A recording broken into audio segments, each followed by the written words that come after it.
Hi, everyone. I'm Mike Helwedig with the Dairy Business Association and Edge Dairy Farmer Cooperative.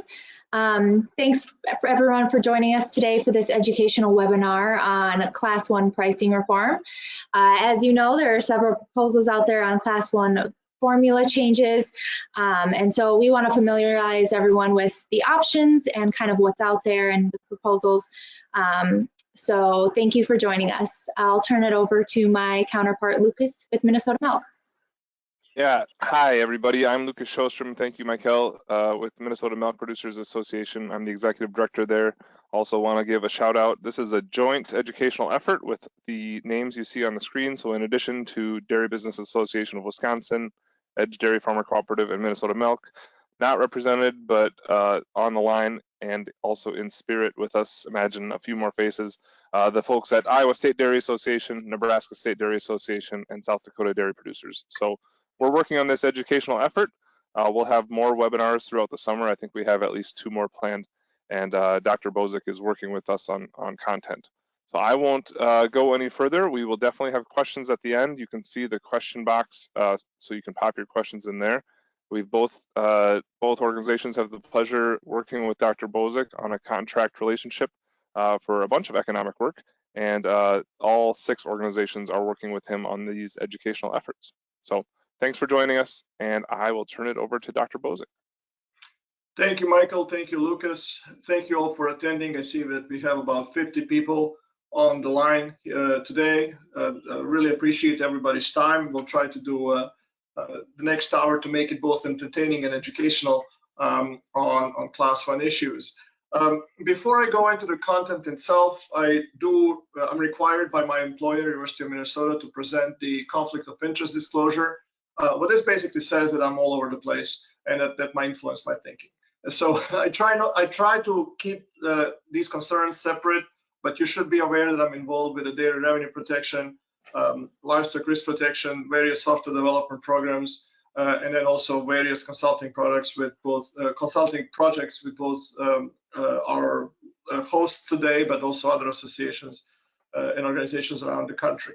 I do, however, try my very best to separate the analysis from advocacy, and what I will present today will, to the best of my ability, be unbiased and complete analysis of the 3 proposals that are currently in circulation.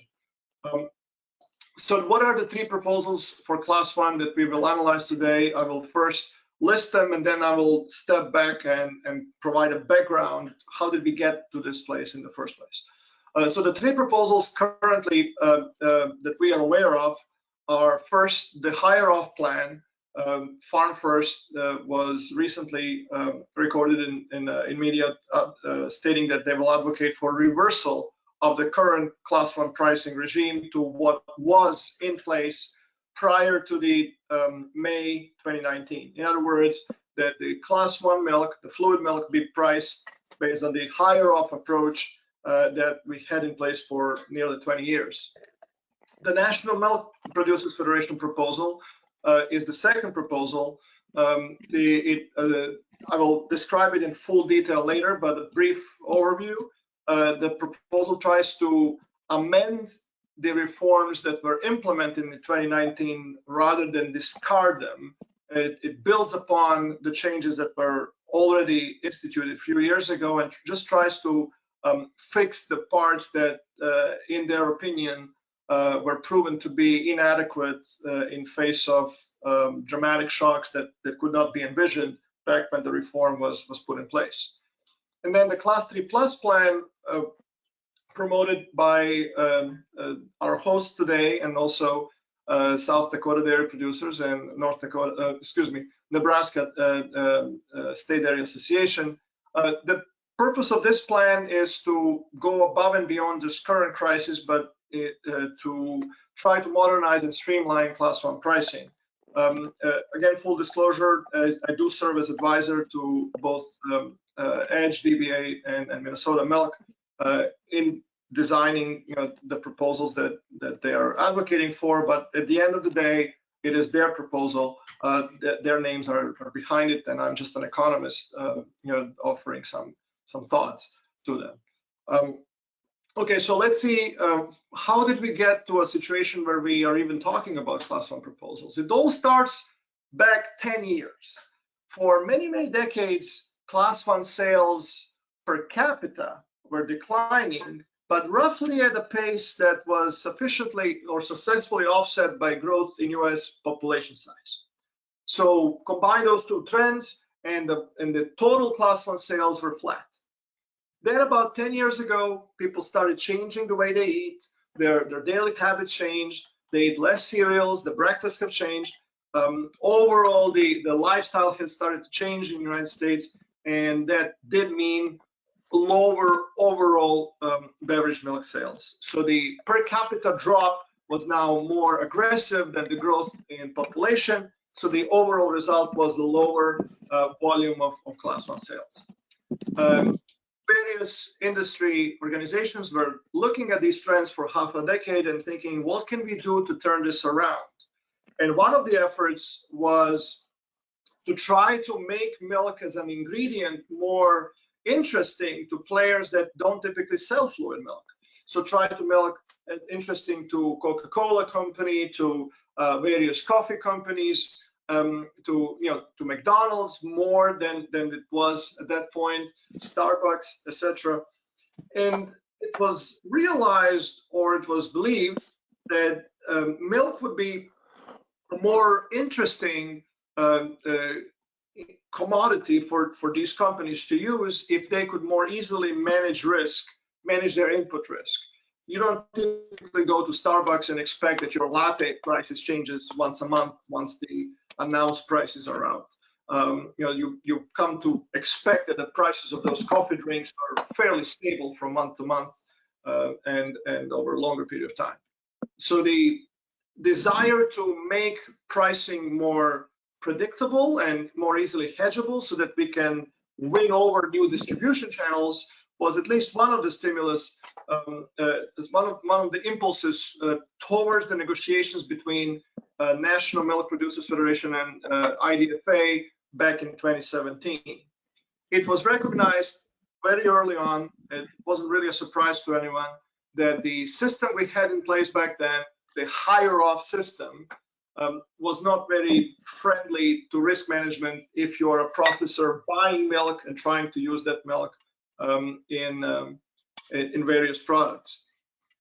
So what you can see here, these are some slides that my friend John Newton made while he was still at the Farm Bureau. What he showed, I think very effectively, is that under the old system, you could not really effectively hedge your Class 1 exposure, either using Class 3 futures or Class 4 futures.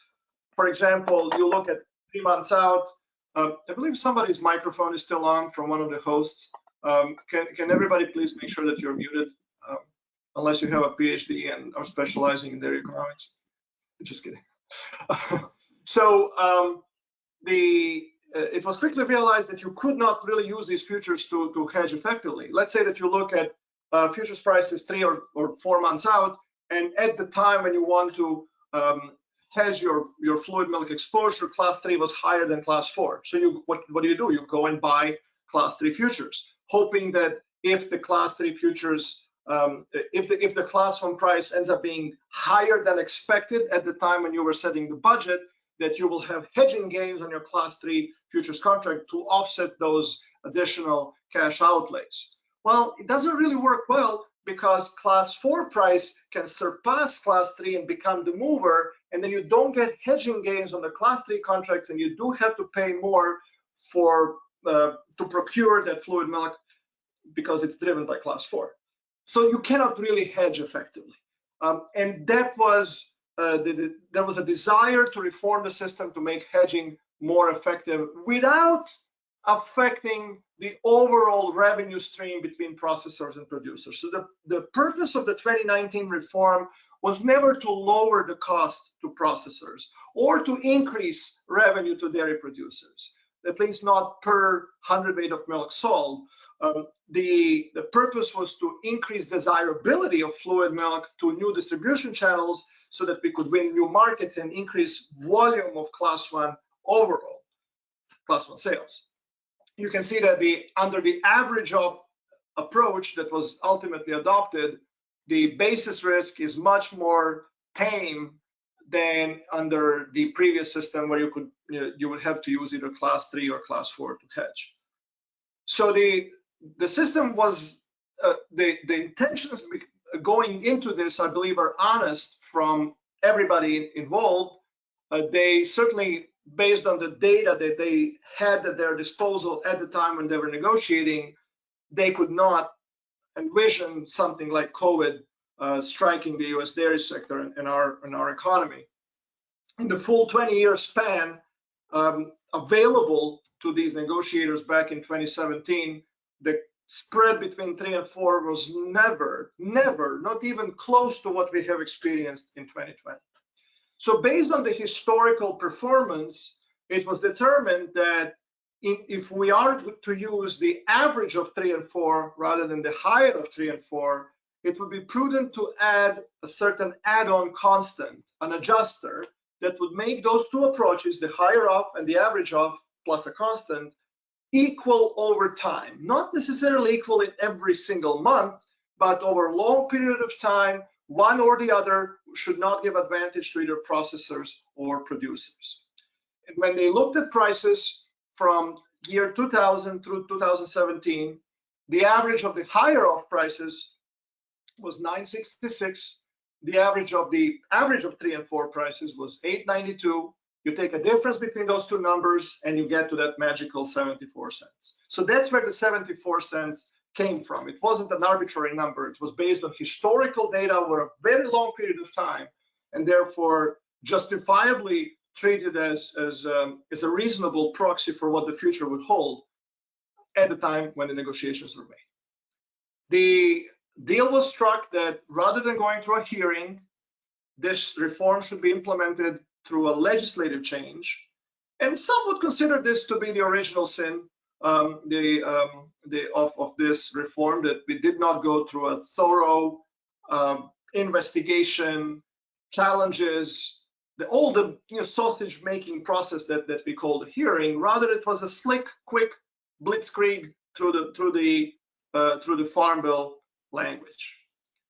The Farm Bill language stated the following: thou shalt use the average of plus 74 cents, and you will leave it alone for 2 years. You will not amend it for 2 years. And then after 2 years, they use the more formal language, I'm paraphrasing. So, and then after 2 years, do what you want. You want to go back, you can go back. You want to amend, you can amend. If you do nothing, there's no sunset clause. This will continue indefinitely. So why are we having this debate right now? Because the 2-year holiday or a grace period, if you will, or a honeymoon for this reform is over. The 2 years has passed. We are now allowed to amend, revert, or do anything we want with the class 1 pricing without legislation. And some people are thinking maybe it's time to do something. Maybe it's important to do something. That's why at this point in time, spring 2021, we are talking about class 1 reforms again. Of course, this would not be the topic of today if it weren't for COVID. So you will remember what happened in 2020. In March of 2020, we thought that this, in February of 2020, we thought it's going to be just a recovery year, a year to recover your equity. Feed costs were still low, milk prices were getting high, exports were doing fine. We thought it would be just a nice, boring year for everybody to catch their breath after 3 or 4 years of depressing prices, huge exits, at least in some parts of the country, etc. And then COVID hit, of course, because we didn't have anything to do, so we needed a virus.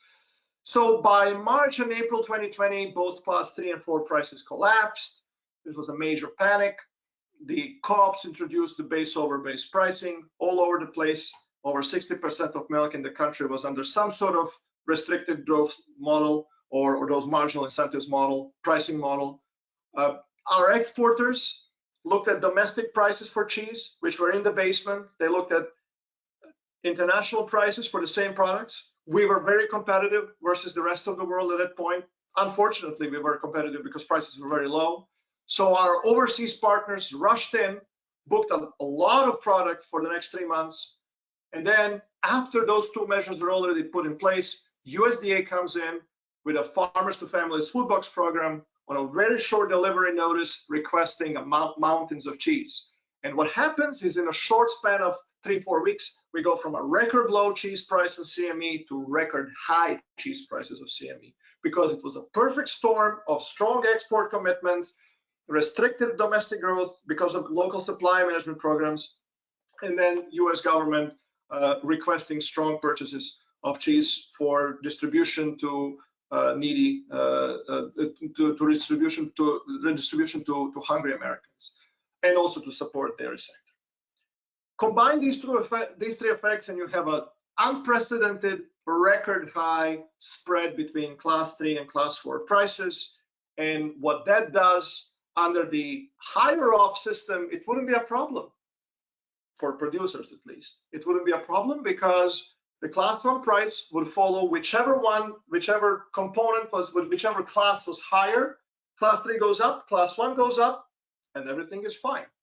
But under the average of plus 74 cents, when you increase the spread above $1.48, when the spread between 3 and 4 increases above $1.48, then the new system, the average of plus 74 cents, the new system underperforms relative to higher up. And vice versa is correct as well.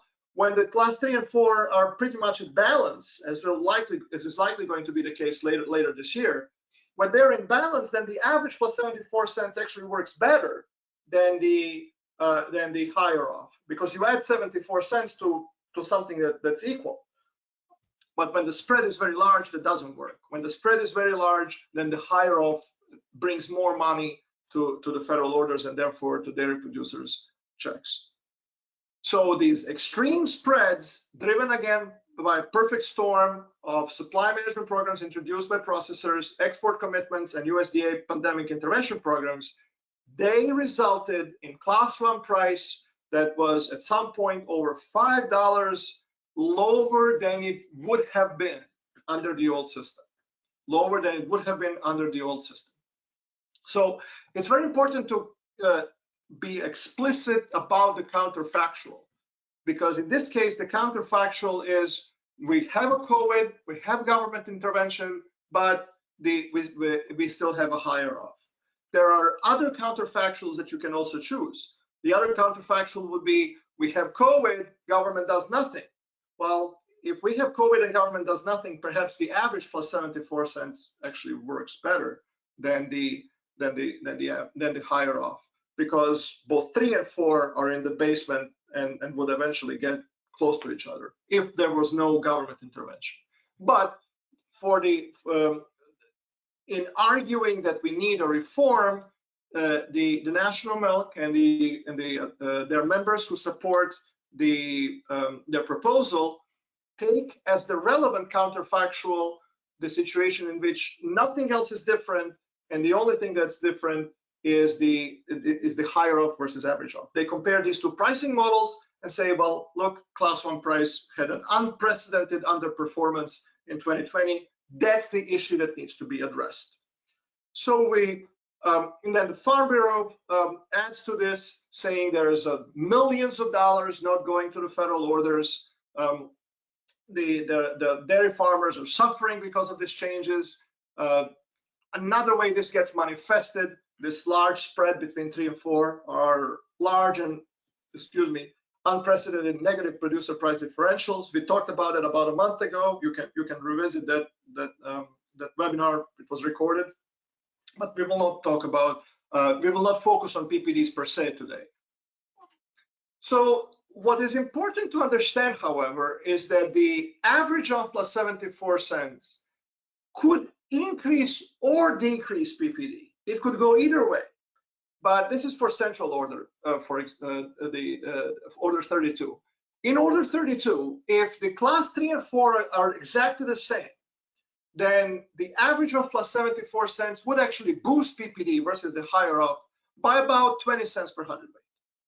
However, in the extreme spread situation we had in 2020, the class 1 reform could depress PPD by $1.40. So the upside and the downside on PPD are not symmetric.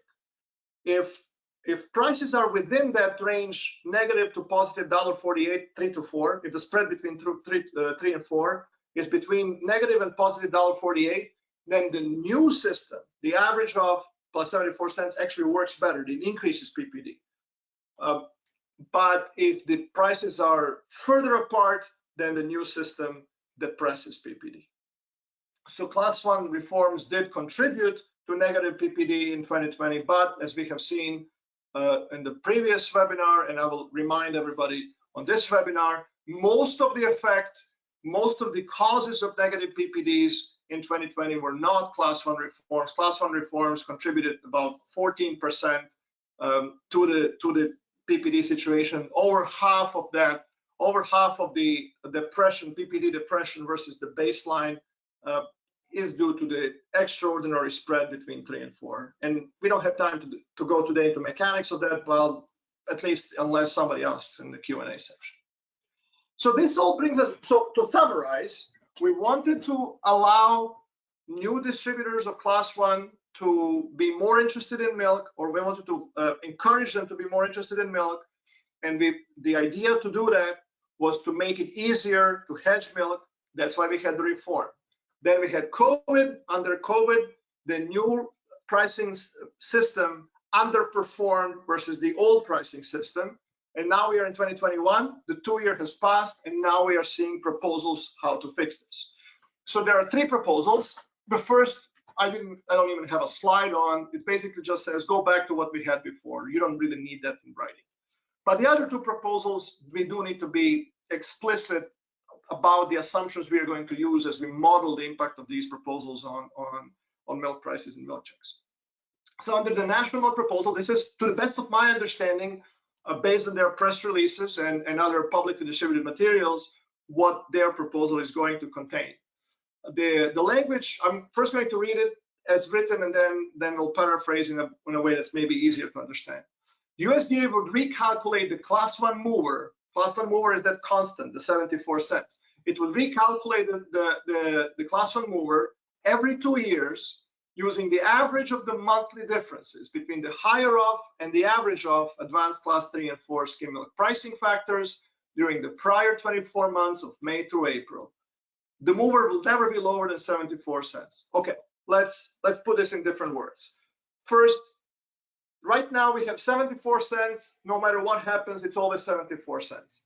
What this is saying is that every 2 years, we will do some calculations, and if it seems reasonable, we will increase that from maybe 74 cents to $1 or $1.20 or $1.63 or some other value. And if the history suggests that maybe 74 cents was even too hot, we will still keep it at 74 cents. So what would we look, as we look at the prior 2 years, what would we look to determine what the constant should be?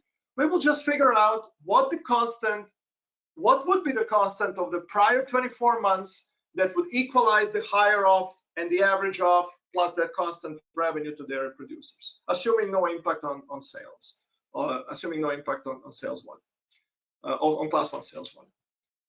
So that's in the nutshell, what the proposal is all about. The proposal is basically saying we need to make the system more robust against extreme shocks. And now would be a good time to start because there is, according to their calculations, $700 or $800 million, maybe now even more, that would be paid to the pool under the old system, but was not paid to the pool under the new system. In contrast to this proposal, the Class 3 Plus proposal has more edges to it. So I'm going to again read it and then summarize. The first point, this is from the official documents released by HDBA. To facilitate producer risk management, reduce likelihood of depooling and negative producer price differentials, Class 1 skim milk price will be calculated as a Class 3 skim milk price plus Class 1 skim milk price adjusted. In all federal order pricing formulas, advanced prices are replaced with announced prices. Okay, so there are 2 payloads in this first sentence. First, we will no longer rely on both 3 and 4. We will rely on Class 3 only. And second, we will discard advanced prices, and everybody gets the same monthly price that the producers otherwise use for risk management, and most of their milk is priced at. So that's the first point. The second point, to facilitate orderly marketing, abundant supply of beverage milk, USDA will publish a revised Class 1 skim milk adjuster each September for the forthcoming calendar year. Class 1 skim milk price adjuster will be equal to the average of the monthly differences between the higher of advanced Class 3 and Class 4 skim milk pricing factors and the Class 3 skim milk pricing factor using the prior 36 months of August or July. It's a mouthful. Let me digest this a little bit. So what this is saying is that, okay, we understand that Class 1 on average long-term has to be the most valued class. And let's make sure that we have a mechanism in place for that to indeed to be the case. That's very similar to National Milk's proposal. Under this mechanism, we align the updates to the constant to be by calendar year. So rather than having a non-overlapping 24 months as in the National Milk case, in this proposal, with the updates are done annually. So if corrections need to be done there, you don't have to wait for 2 years before they're implemented. They kick in fairly soon. And then if there is a major shock, we don't try to compensate for that all at once. Rather, that shock is paid off over 3 years. So basically, to smooth out any discrepancies, to either in producer or processor's favor, it takes 3 years to equalize them back together, so that two methods, the higher off and the Class 3 plus, are revenue neutral. So the purpose of the second point is really to safeguard against Class 4 prices going above Class 3 prices. As you will see in later slides, most of the time, historically, Class 3 was the higher off in that higher off formula. So this approach ensures that most of the time, Class 1 milk will be the highest class. However, it may so happen that Class 4 becomes higher than Class 3. If that should ever happen, then this annual adjustment process will take care of that, and very soon the adjuster starts going up to catch up with that, so that there is a revenue neutrality between the higher off and the Class 3 plus system. And then the third point, to facilitate faster conversions towards revenue neutrality, Class 1 skim milk price adjuster over the next 4 years, 2021, 2025, shall not be lower than 36 cents. So this is similar to what National Milk has when they put a permanent floor on 74 cents. Permanent floors are the, you cannot have permanent floors if you want to have revenue neutrality versus higher off. Permanent floors at 74 cents, permanent floor 74 cents is akin to increasing Class 1 differentials forever. That's what it does. So if the concern is, or if the purpose of the proposal is to try to shift some money back to producers to compensate for what happened in 2020, it may make more sense to, yes, let's have a floor, but to sunset that floor after a certain period of time.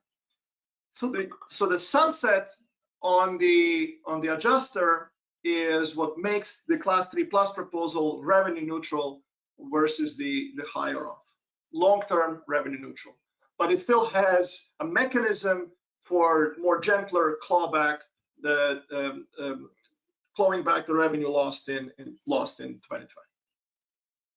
Okay, so I'm now going to proceed with analysis of the National Milk Reform. If you just give me a second, I keep one of the programs I use is on fire.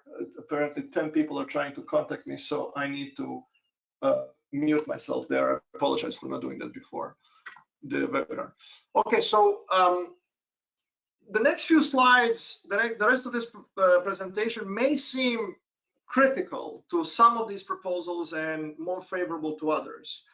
Before I go into that, and I really truly mean this, I just want to make sure that we separate the idea from the people behind the idea. I personally know most of the people that are involved in designing these proposals, both on the higher up side from FarmFirst or the leadership of National Milk.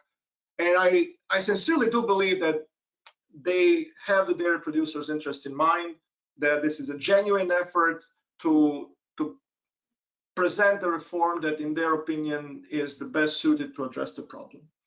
But rational people can have differences in both diagnosing the situation and then prescribing solutions. So you will see in some of these slides that based on my economic analysis, I don't believe that some of these proposals have been fully thought through, or rather than that they have all the elements necessary to prevent another 2020. So it is my duty then, as an economist, as a dairy economist, to present the facts as I see them. And when there are uncertainties about the analysis or shortcomings of the analysis, to be, of course, straightforward with that, so that you would trust me. But to the extent that some of these slides can be presented as critical, I just want to again and again reiterate that I have strong admiration for the leadership of the organizations that put forward alternative proposals.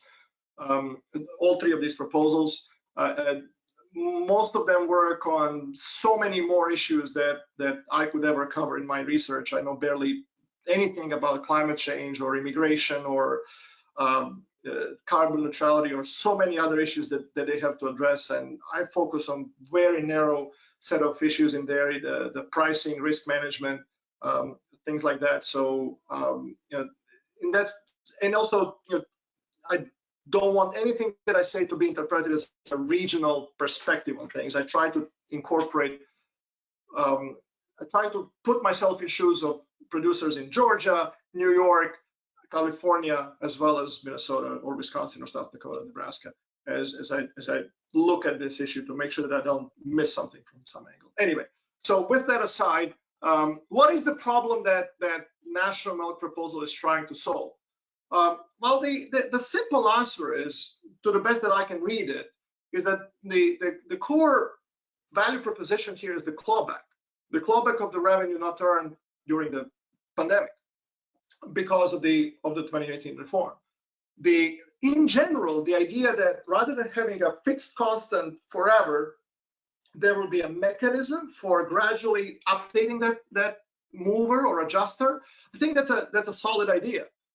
However, the focus on clawing back the revenue suffers from a narrow focus, because it was caused primarily because of USDA pandemic intervention. If USDA did not intervene during the pandemic, if USDA said, guys, you're on your own, you have DMC, you have LGM, you have DRP, you have all the tools you needed to weather the storm, hands off, maybe the new system would have worked better. Maybe the spread between 3 and 4 would have been much more narrow than it really was in 2020. Yes, prices would have been much lower, but maybe they would be sufficiently closer that now, sitting in May 2021, looking back in 2020, we would compare the two systems, the higher off and the average plus 74 cents, and we would have said, yeah, the average plus 74 cents worked better.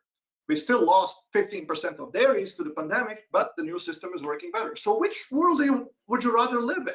Would you rather live in a world in which USDA does make a strong push through Farmers for Families Food Box program, through CFAP, through, that wasn't a USDA program, the PPP, forgivable loans. So you have this very aggressive support for overall economy and then ag in particular, that as a collateral damage has one of the systems underperforming the other, the average off versus higher off. Would you rather live in that world, or would you rather live in a world in which USDA had no intervention mechanisms, but the average off plus 74 cents worked better?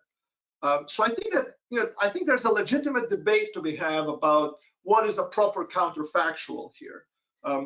What is the proper way to evaluate whether the system misperformed or not?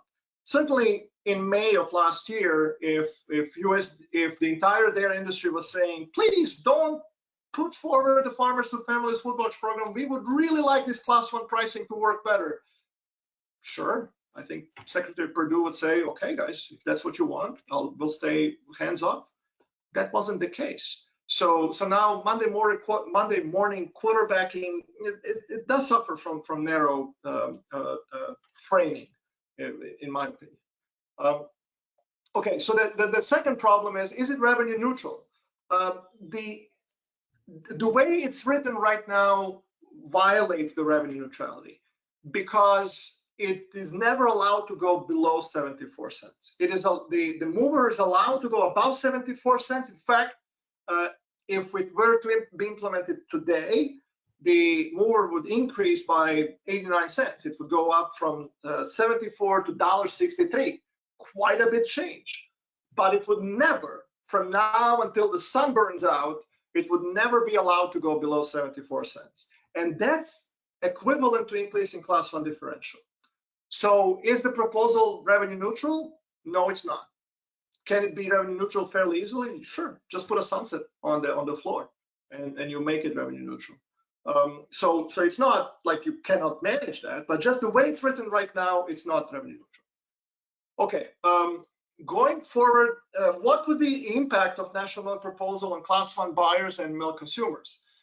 Well, if we were to use the rule as proposed, the calculation rule, then the mover would go up from 74 cents to $1.63 through April 2023, if it were to be implemented, well, a month ago. Well, that would mean that the class 1 skim milk price would increase by 89 cents per hundredweight, and the retail price, if it was completely passed on to consumers, which is not what I'm saying would be the case, but if that were to be the case, that the consumers would pay 8 cents more per gallon. And I will let anybody conclude whether that's too much, not enough, insignificant, or important for grocery bill. However, the other part to understand here is that with the food box program discontinued, the class 3 and 4 prices are likely to start converging, and they are converging already. If you look at the futures for example, fourth quarter of this year, if you look at futures over the last 60 days, you will see that class 3 and class 4 are coming together. So the proposed formula would indeed be higher than the higher off, at least over the short term. That in itself need not be the problem, but the way it's designed, I think that's something that we just need to be frank about. Okay, and then the impact on producer risk management, I would say that mostly it's an opportunity missed. As you will see from the next few slides, this proposal, if we could travel back in time, imagine us now in summer of 2017, and there's that magical room where the representatives from IDFA and National Milk are sitting again, contemplating the reform, and somebody has a vision of what's going to happen with COVID and everything else, and say, let's put in this revision rule. What would that revision rule actually do? What if the national proposal, as it is written today, if it was already incorporated back in May 2019, what would be the impact on pandemic, on milk pricing during the pandemic? Exactly nothing. Exactly nothing. Why? Because when you look at the calculation rule that says you will take the previous 24 months and every other May you will revise the constant. Well, if we did that calculation in May 2019, based on the data from 2017 to 2019, the constant going into the pandemic, drums please, 74 cents, exactly as it really was. So the impact on producer risk management, effectiveness of risk management, in some future crisis, in some future pandemic that would happen after April 2023, it's not clear that there is any beneficial impact.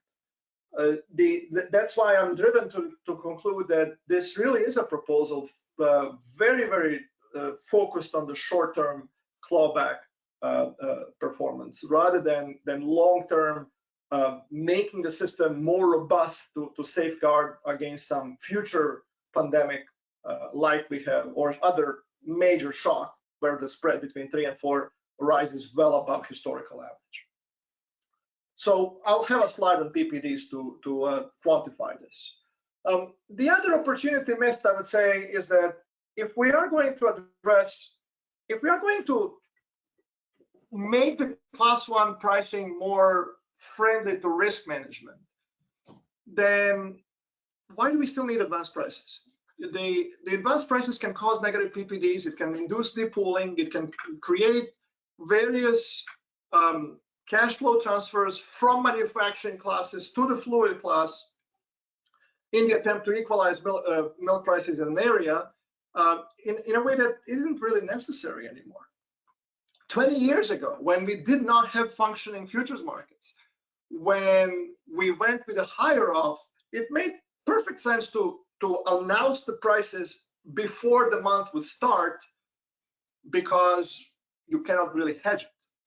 But if we are going to have a system designed around hedgeability as the central tenet, as a central principle, then everybody should hedge if they want to secure their income. And that means both processors and producers. So the impact, the advanced prices can, long term, it's neutral to producer revenue. It is neutral. But short term, it can induce undesirable effects. Let me give you an example.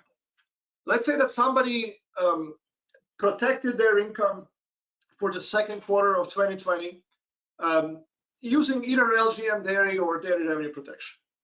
And they protected a strip of 3 months. So April, May, June, that second quarter. And they bought that early enough. So now we're heading into April, class 3 prices are sinking. The expected indemnity is rising on that endorsement, on their insurance policy. May comes around, expecting indemnity is higher still. And then June comes around, the class 3 price skyrockets.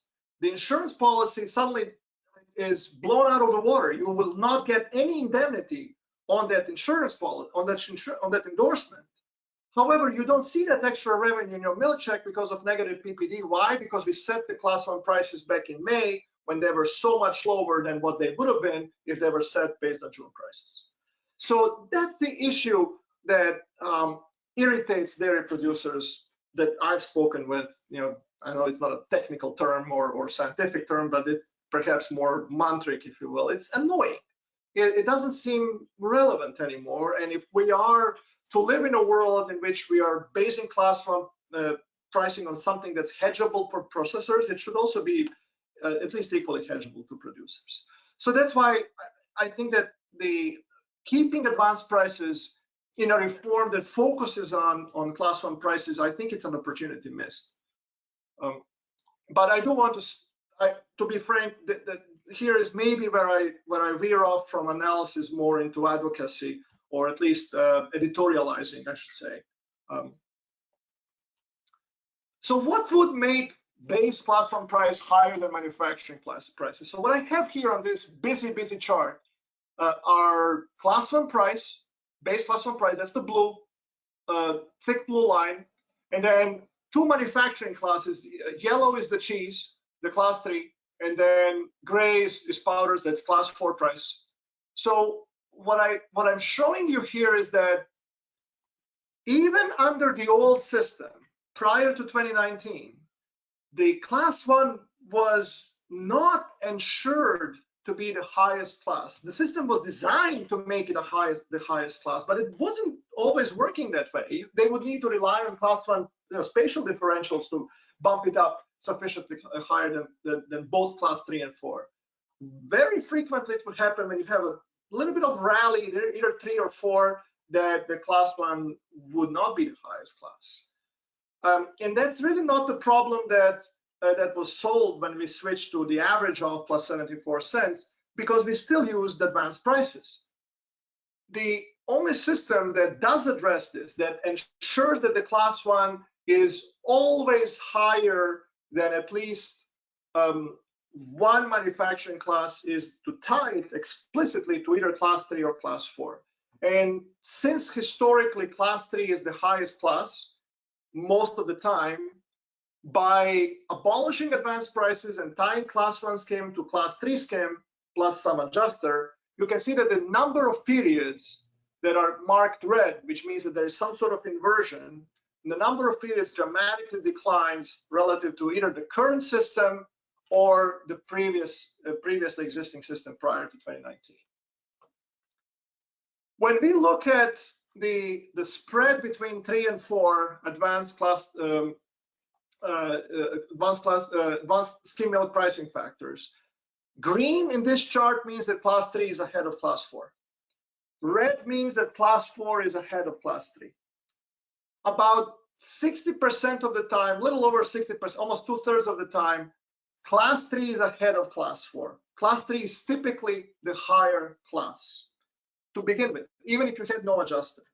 And then to account for this set of months when class 4 is indeed higher than class 3, you have that annual adjuster to bump it up and to quickly claw back any revenue lost in the price inversion between 3 and 4.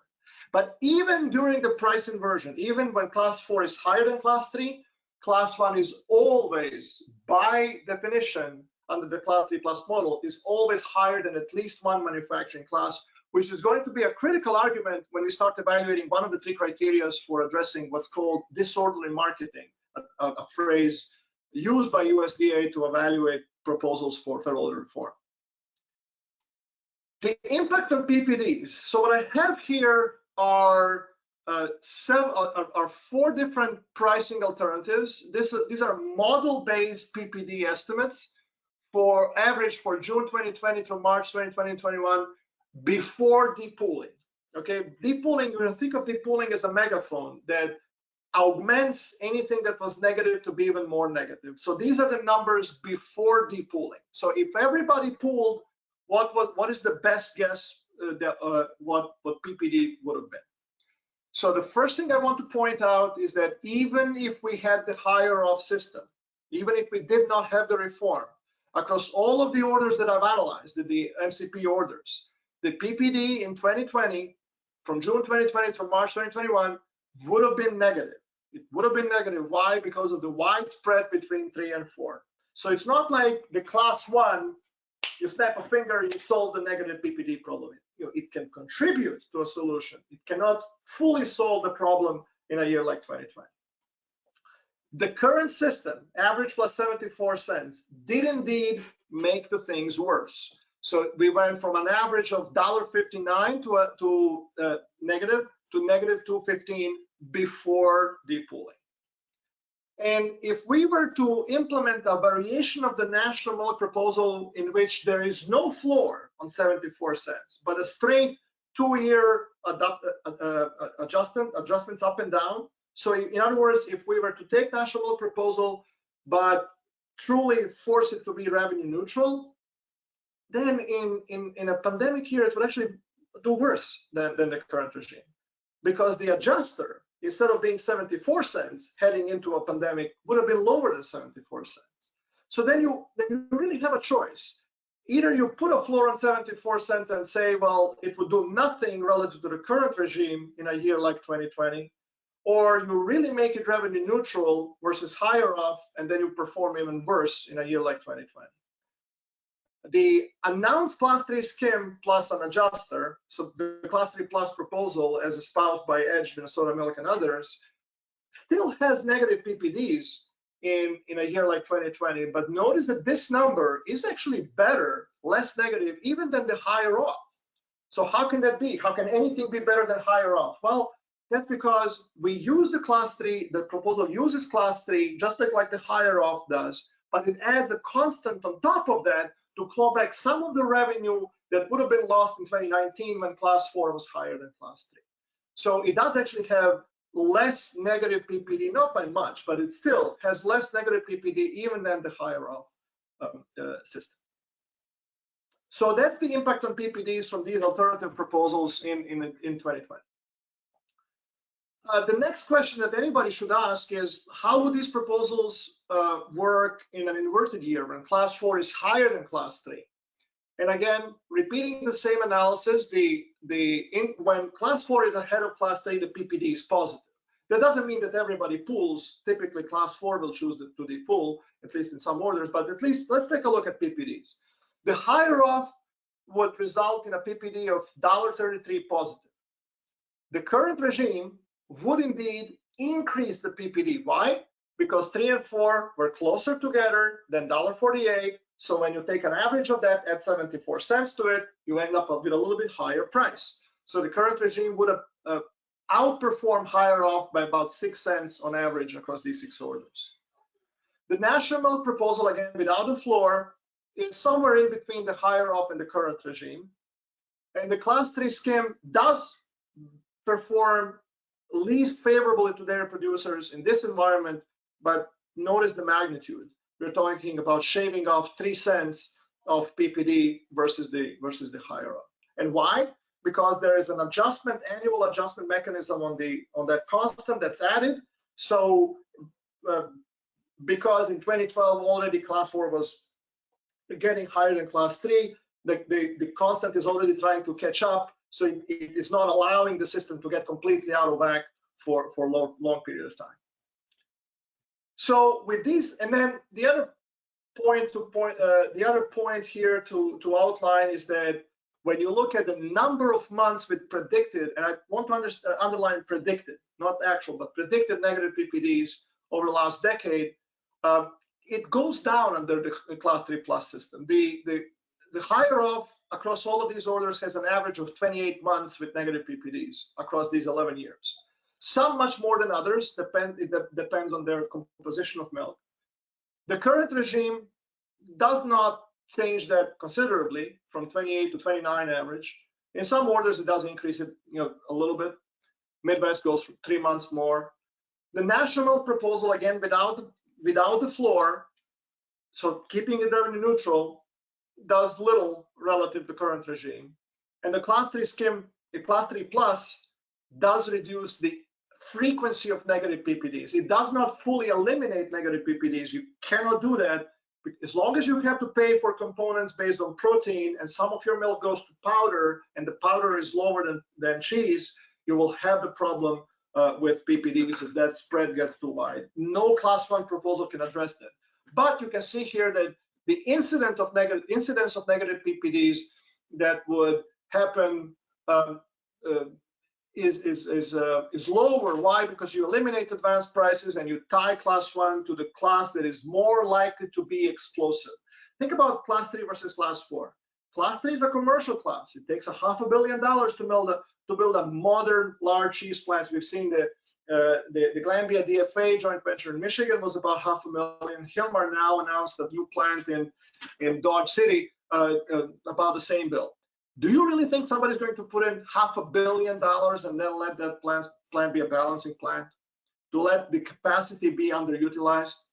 If they will build a plant where the milk already exists and is begging for home, or where you can call around, get 80 people or less to commit to adding 100,000 cows, so that the moment that plant is operational, within a few months, you have all the cows you need to keep it full. In other words, going forward, capacity utilization percentage on class 3 plants in the United States is going to be higher than capacity utilization percentage on class 4 plants. Class 4 plants will be more of balancing plants than class 3. That was the case historically, but particularly going forward will be the case. That means that the spread between 3 and 4 is not symmetric. It's not that the likelihood of $10 milk, the likelihood of class 3 milk going $10 above class 4 is not the same as the likelihood of class 4 going $10 above class 3.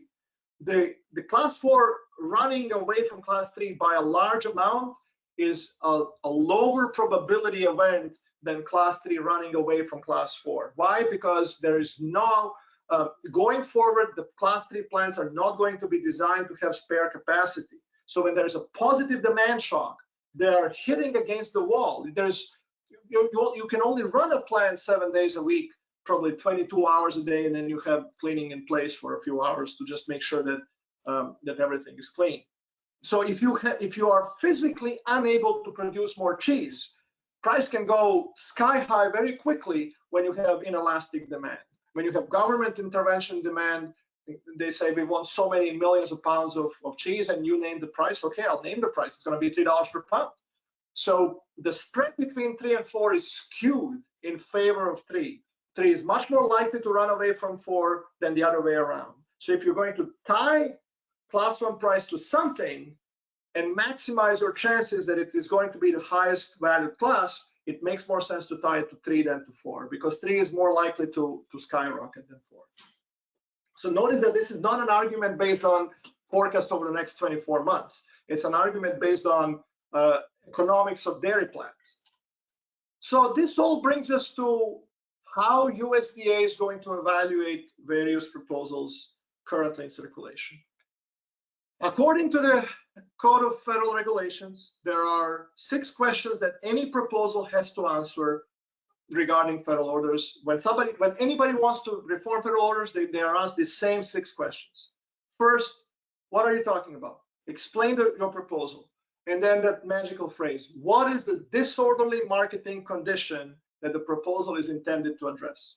So that's what I'm going to focus on in the next few slides. These other questions are not, I don't want to say that they're not important, but they're not deal breakers for USDA decision.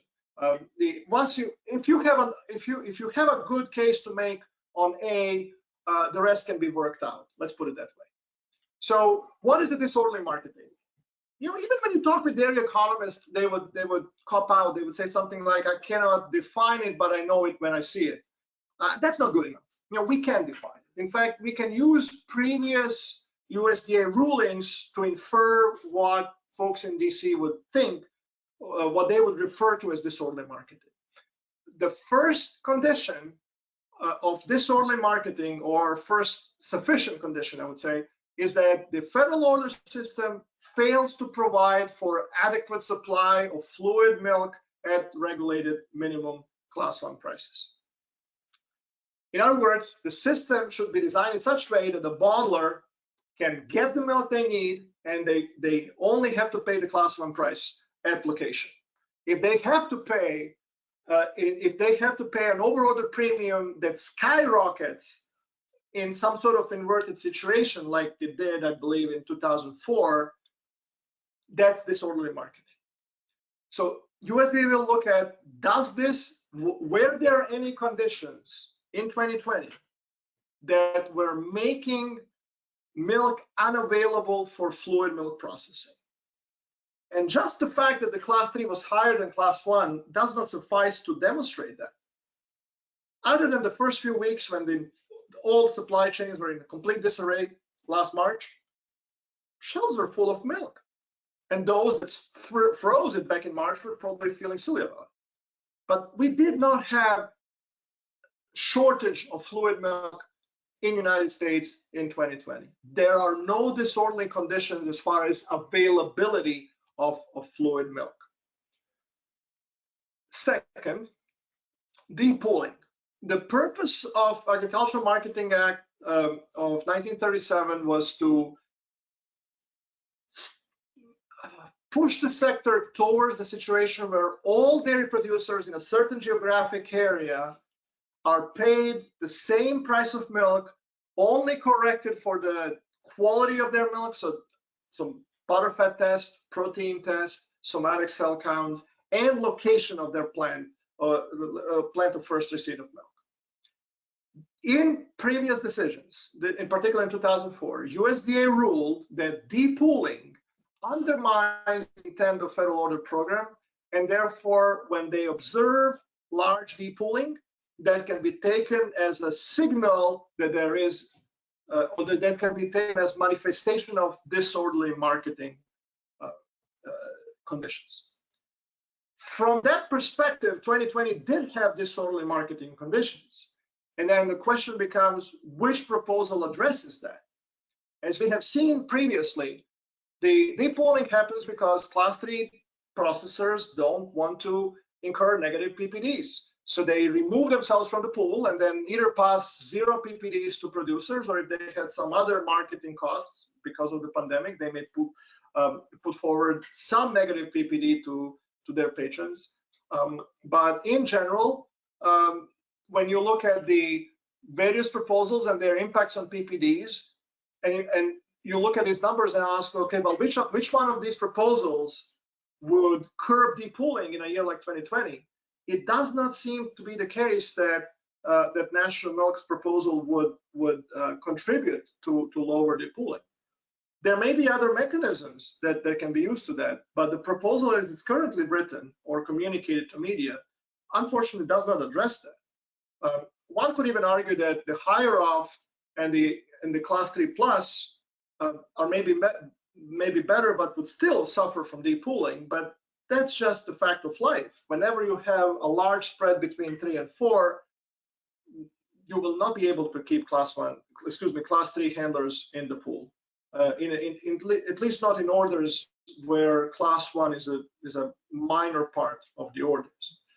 So we did not have shortage of fluid milk, and National Milk proposal does not address depulling in a pandemic like 2020. Is there any other criteria that would make this proposal palatable or justifiable? There is actually one. In 2018, we had Hurricane Irma that ravaged certain parts of Florida, and folks in Florida successfully argued with AMS that for a time being, there should be a surcharge on class 1 milk. It was a 7-month temporary installment of 9 cents per hundredweight assessment to compensate for increased marketing costs of beverage milk associated with this natural disaster. So maybe there's a narrow path forward based on declaring COVID-19 a natural disaster, and that increased the cost of marketing milk, and therefore it is justified to temporarily increase class 1 price. Maybe there is a path forward on that. It's a tenuous argument at best when you look at how many dollars were sort of left on the table, quote unquote, because of average off in Arizona, for example. And when you look at the amount of dollars that they received through CFAP, it's about the same. For Florida, I believe about at least 50% of what was left on the table because of higher off versus average off was received in CFAP dollars.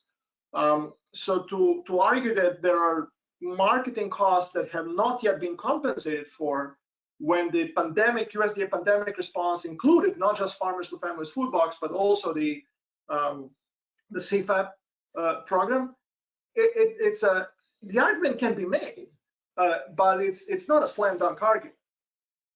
So that's where we are right now. This is the last slide.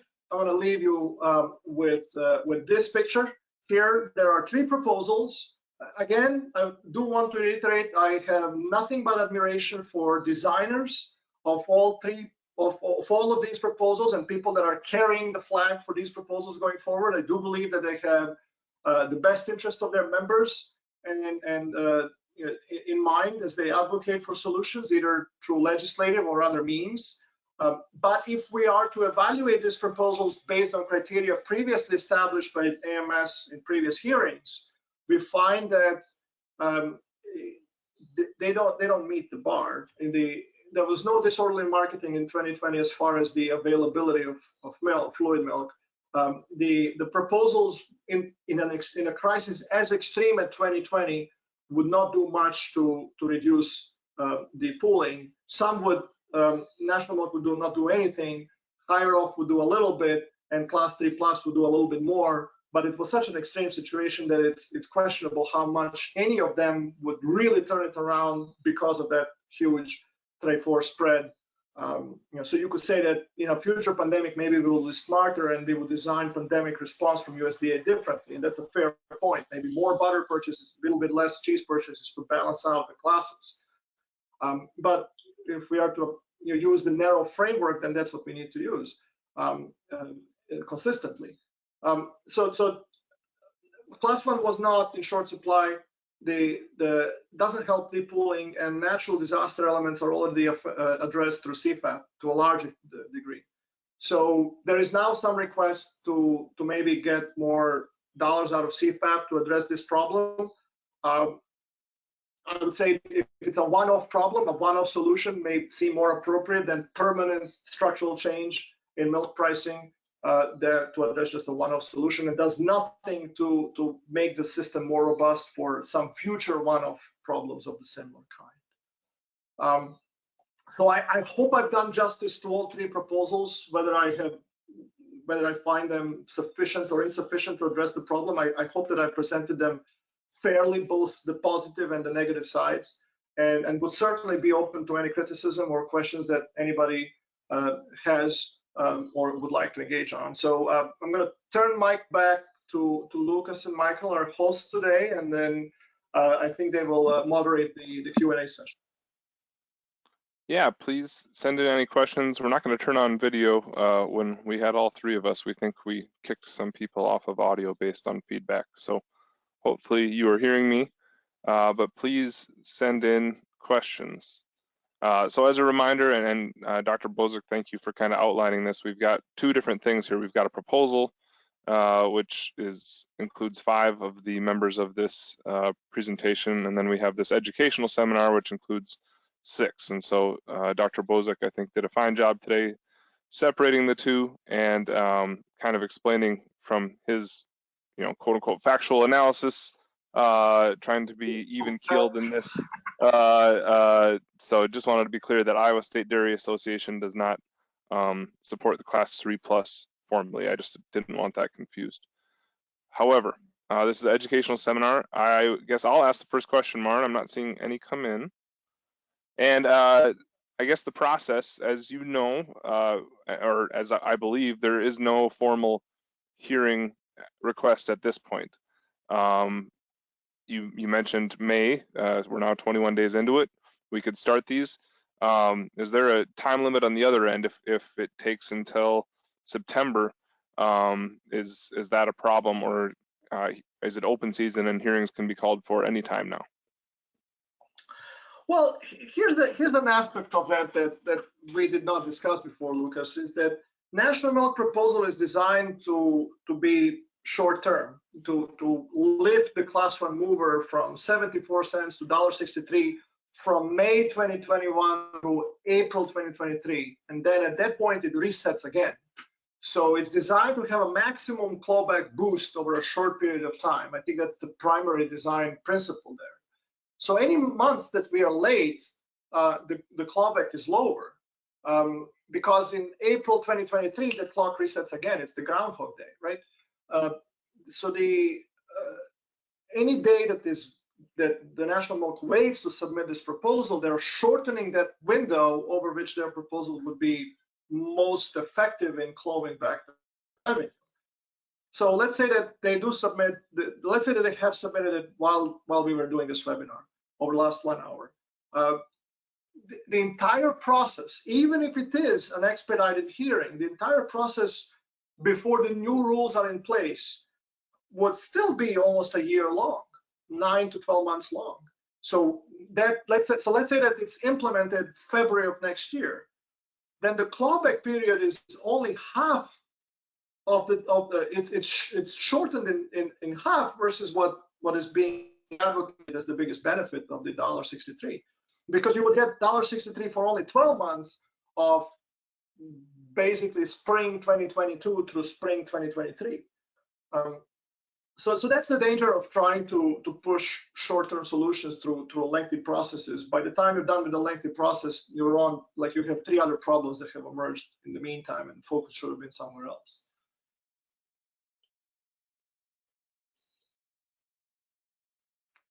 There are 2 questions that arrived. Why not just look to remove federal milk marketing orders altogether? Okay, so would you guys like to be, maybe some of you are beef producers as well these days? Look what's happening there. They have limited harvesting capacity right now. The cutout prices for beef is rising, but the live cattle prices are not going up because there's plenty of cattle competing for limited slaughter capacity. So the higher retail demand is not being translated to higher beef prices for producers. If we did not have the federal order pass-through system, where we take the NDPSR prices, determine the value of components, determine the class prices, and then that gets paid to producers.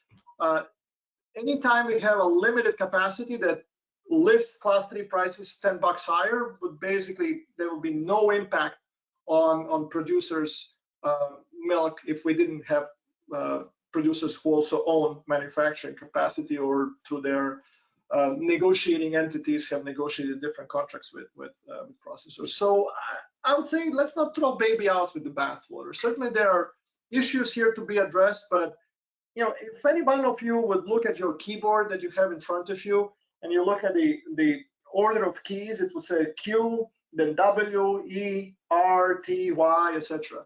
Why do you think your keyboard has that order of numbers? In fact, if you look at your phone, you would see also in the keyboard there, on your phone, it will still be Q, W, E. You know why? Because more than 100 years ago, when they were designing the first typewriter, they had to scramble the keys all over the place so that people would type more slower because it was so easy to clog those hands that were imprinting on the paper. Now you may say that this is like a really odd example. What I'm trying to say is that path dependence matters. The certain structures in the US were already built around the system as we have today. So I think that we can engage in radical thought experiments, but at the end of the day, I believe that any reform would have to seriously consider the starting point of the reform, rather than imagine that we are in a frontier economy where we are just setting rules for the first time. High level, next question is from Lovell. Is there a hearing on a proposal and voted down? If there is a hearing on a proposal and voted down, what happens then? Okay, so this is a really, really good question, Lovell. USDA can decide to have a hearing or not have a hearing. Based on the hearing results, they can decide to not change a system or propose a change to the system. But if they propose a change to the system and then it gets voted down, we go back to Wild West, folks. We don't go back to what we have right now. Any reform proposal that is not voted in votes out the entire order, everything we have, not just the proposed change. There's no, the system is not such that if you don't like the change, you can stay with status quo. Once you go down the hearing path, once USDA puts forward the recommended decision, and then a final decision, and it goes to a referendum, a no vote on a referendum is a vote for complete deregulation. Welcome to Idaho. John, hey John, should USDA address their energy to a hearing that only addresses the class 1 mover, or should other issues such as make allowance also be put on the table? I think that's a political issue. At this point, I think I'm going to switch back to my analyst hat and say that what the facts would suggest that if we do engage in a narrow scope hearing, any debate on other issues is likely to be put on hold for about a year. So anybody putting forward a proposal should be aware of that. If make allowances are something that the industry would like to focus on, then addressing class 1 issues before that would mean that the make allowances get pushed forward by another year. There are other federal orders who dispersed. What can we learn from them? I think that one of the lessons from deregulation in other areas is that it's one thing to deregulate when you are surrounded by regulated areas. Why? Because even in Idaho, they still use federal order benchmarks for a bunch of reasons, for a bunch of contracting purposes. And dismantling a national system would create much more dramatic chaos than deregulating a particular area of the country, because that area can still use the class 3 prices published by USDA, etc., to design their own contracts around it. I think that the second lesson learned is that what matters most for milk price in the end is competition for milk. When you are in a situation there that you can switch your processors or your cooperative, if you wish to do so quickly, and that there are other homes for your milk that want you, that people will bid up the price of your milk. And if there's only one buyer, Whether you're a co-owner of that buyer or not is not the most critical aspect to how much you get paid. Competition, not regulation, is what results in high milk prices. You cannot regulate milk prices to be too high and not screw up something else. What about the limited price discovery? How good is the information being used to set prices? Come back in 6 weeks. We'll talk about it at our next webinar. It's a too big of a topic to do justice at the end of the webinar today, but certainly reopening up other issues then does require us to reason through principles on what should be included in price discovery process and what should not be included in price discovery process. In short, I'm of the belief that for commodity milk, we need to use commodity products to determine the value of ingredients. So not branded butter, but the bulk commodity butter. Not specialty cheeses, but commodity cheese that is used as a benchmark for pricing other valuable cheeses, and that's block cheddar mostly, etc. There's a good debate to be had on what whey products to use and how to organize that part. What is really the dominant commodity product in whey? There's a good debate to be had on what class 4 products to include, what powders to include, and what the time spent should be so that we capture more product that's going for exports. If we are transitioning from a class 1 centric system to an export centric system, then we have to engage in thinking about that. But that's all in the next episode. We'll leave that for the next episode. That was the last question that I see in the list here. Yep, that is the last question I saw as well. So I want to be respectful of everyone's time, but Marin, thank you so much. This has been extremely helpful.